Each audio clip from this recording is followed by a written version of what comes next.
A titanic partnership hits an iceberg: US-EU trade relations. This relationship has been a cornerstone of global economics for decades. The US and the EU, two economic titans. Together, they represent nearly half of the world's GDP. They're like the Beyoncé and Jay-Z of global trade, except instead of music, it's airplanes and cheese. Their collaboration has set the stage for international commerce. For decades, they've been each other's biggest trading partners, exchanging trillions of dollars in goods and services. This exchange has been the lifeblood of many industries. This transatlantic trade has created jobs, boosted economies, and even made Thanksgiving turkeys cheaper. The benefits have trickled down to everyday consumers. It's a win-win, right? Well, not so fast. Beneath the surface, tensions have been simmering. Remember Beyoncé and Jay-Z's album Everything Is Love? It symbolized harmony and collaboration. Yeah, this is more like everything is trade war. Recent years have seen a rise in tariffs and trade barriers. The US-EU economic relationship is deeply intertwined. Their economies are like a complex web, where one move affects the other. Think of it like a giant game of Tetris, where American cars fit perfectly into European driveways, and European wines flow freely onto American tables. This interdependence is crucial. This interconnectedness has benefited businesses and consumers on both sides of the Atlantic. It has fostered innovation and competition. But like any good relationship, it hasn't been without its squabbles.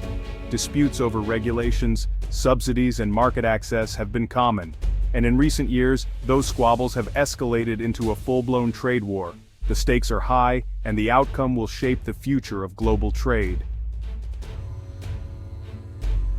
Trump fires the first-shot tariffs on steel and aluminum. In 2018, the Trump administration decided to play a game of economic chicken with the EU. They slapped tariffs on steel and aluminum imports, claiming it was a matter of national security. It was like showing up to a pillow fight with a real sword. The EU, caught off guard, cried foul. They argued that these tariffs were unjustified and harmful to both economies. The Trump administration justified these tariffs by saying they were necessary to protect American jobs and industries from unfair foreign competition. They argued that cheap steel and aluminum imports were flooding the US market, driving American companies out of business. The EU, however, saw this as a protectionist move that would ultimately hurt American consumers by raising prices and limiting choices. Why tariffs? America first versus unfair trade. The US argued that the EU was playing dirty, subsidizing its industries and creating an uneven playing field. They pointed fingers at Airbus, the European aerospace giant, claiming it received unfair government support. The EU countered by pointing at Boeing, the American counterpart, arguing the same thing. It was a classic case of he said, she said, but with billions of dollars and thousands of jobs hanging in the balance. The EU argued that the US was unfairly targeting them with these tariffs, while ignoring similar practices by other countries. They also argued that the tariffs would ultimately hurt American businesses and consumers by raising prices and disrupting supply chains. The US, however, remained steadfast in its belief that these tariffs were necessary to protect American interests. Section 4, Cars, Wine, and Cheese. The tariff war escalates. Things went from bad to worse when both sides threatened even more tariffs. The United States targeted European cars, wine, and cheese. The EU retaliated with tariffs on American jeans, motorcycles, and bourbon. It was like a food fight at a diplomatic summit, except instead of mashed potatoes, they were throwing around economic sanctions. The threat of tariffs on automobiles was particularly concerning for both sides. The US auto industry, already facing challenges, feared that tariffs on European imports would disrupt supply chains and increase costs. The EU, in turn, worried that tariffs on their car exports would harm their own auto industry, which relies heavily on the US market. Section 5, the economic fallout, job losses, and higher prices. The impact of the trade war was felt far and wide, affecting various sectors of the economy.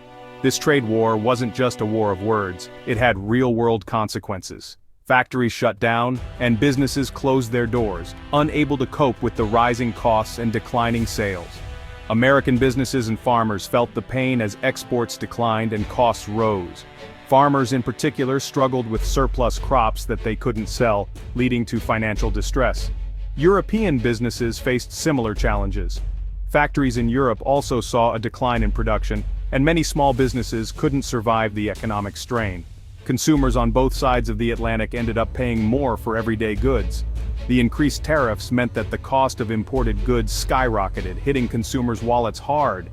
It was a lose-lose situation, proving that trade wars are in fact not good and easy to win, as a certain someone once claimed. Economic analysts and business owners alike expressed their frustration and concern over the ongoing trade tensions. The tariffs led to higher prices for consumers on both sides of the Atlantic. Everyday items from groceries to electronics saw significant price hikes. American shoppers had to pay more for their favorite European cheeses and wines, making these once affordable luxuries harder to justify. While European consumers faced higher costs for American-made goods like jeans and motorcycles, the increased prices made it difficult for consumers to purchase these items, affecting sales. The trade war also disrupted supply chains, making it more difficult and expensive for businesses to get the goods they needed. Ports became congested, and shipping costs soared, adding another layer of complexity to an already challenging situation. Section 6, A World on Edge, Global Implications and the China Factor. The US-EU trade war didn't happen in a vacuum. It added fuel to the already simmering trade tensions between the US and China. The world watched nervously as the two biggest economies slugged it out, fearing a global economic slowdown. It was like watching your two divorced parents fight at your wedding, messy, uncomfortable, and bad for everyone involved. The US-EU trade war had global implications, creating uncertainty in the global trading system. Other countries were forced to choose sides or risk getting caught in the crossfire. The trade war also emboldened other countries to pursue their own protectionist policies, further threatening the rules-based trading order that had underpinned global economic growth for decades. Section 7. Can this friendship be saved? The future of US-EU trade. So, can this transatlantic bromance be saved? The relationship between the United States and the European Union has always been complex, filled with both collaboration and contention.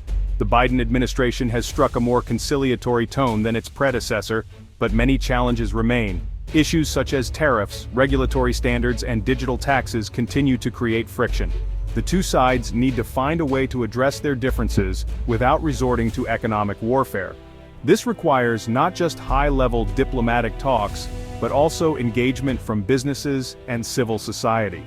They need to remember that cooperation, not confrontation, is the key to a prosperous future. Both sides have much to gain from a strong partnership, including economic growth and global stability. After all, nobody wins in a trade war, except maybe the divorce lawyers. Trade wars can lead to higher prices for consumers, disrupted supply chains, and strained political relations. The future of US-EU trade relations remains uncertain. While there is a willingness to engage, the path forward is fraught with obstacles.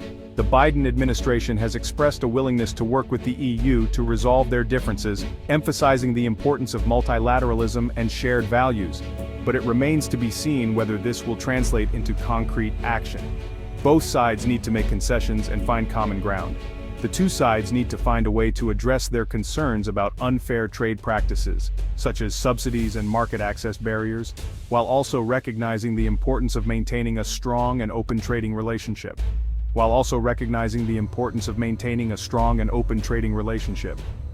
This is not just about economics, it's about setting a precedent for international cooperation. The stakes are high and the world is watching. The outcome of these negotiations will have far-reaching implications, not just for the US and EU, but for global trade as a whole.